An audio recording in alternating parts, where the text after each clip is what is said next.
I oftentimes get asked on my channel what the best settings for controller players are and what the best sensitivities are for players to use. These videos are usually pretty highly requested because players oftentimes evolve and may need to occasionally adjust their settings. This video today is being created solely to help players find their perfect sensitivity and settings. These are my personal recommendations from both experience as well as my own research. For those of you who are wondering, I will be showing off my settings and sensitivities since so many of you guys ask me for them all the time. As always, when I make these types of videos, I usually ask you guys to comment down below and let me know, as well as the whole community, what you guys use sensitivity wise as well as your custom binds, and I want you guys to do that in this video today. So anyway guys, let's get right into the video. We're going to start off the video by talking about my personal sensitivities, since some of you guys are wondering what my settings are. After we discuss my sensitivities, we'll talk about my settings and what my recommendations are for you guys as well. Just so you guys know, I don't have control freaks on my controller. Instead, I have a raised right stick on my scuff controller, which helps me aim better. I also want to let you guys know that I've never actually played Claw. I do recommend it, however, for players who can't afford a scuff controller or a battle beaver. It might take time to get used to playing Claw, but it definitely is worth it in the very end. Anyway guys, on screen right now are my settings.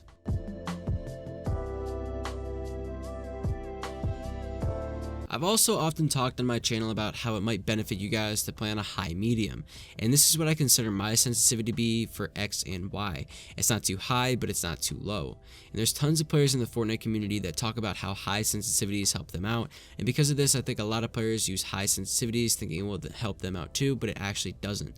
If it helps you guys out, by all means use a high sensitivity, but I find that the lower the sensitivity for my X and Y, the easier it is to hit more shots. Same goes for targeting sensitivities. The lower the targeting sensitivity, the easier it is to hit more shots. On screen right now, I'm going to be sharing with you guys what I recommend X and Y sensitivity wise, build sensitivities, editing sensitivities, and target and scope sensitivities. For X and Y sensitivities, I recommend anywhere from a 0.650 to an 8.50. These sensitivities offer stability and control for all playstyles.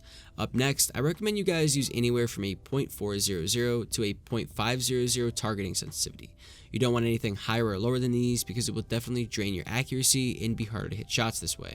For building and editing, I recommend that you guys keep both settings under 1.750. You want a building and editing speed that's stable, accurate, and smooth. A sensitivity that won't skip builds or be hard to edit with is what you will find with these settings. We're now going to move into my personal controller binds and settings, as well as what I recommend for Claw players and non-Claw players. Let's take a look at my binds real quick.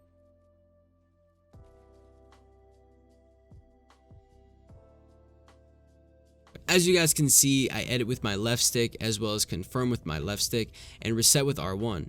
I jump with R3 and have X binded to crouch. Since I have a scuff, however, I binded my left paddle to X so that I can crouch with it. I hate recommending my own settings, but for non-Claw players, these seem to be very popular and in my opinion are the best ones to use. Jumping with X will only hold you back because you're not going to be able to build as easily or hit clutch shots that require you to jump and shoot at the same time. For Claw players, playing with the default controls is most comfortable.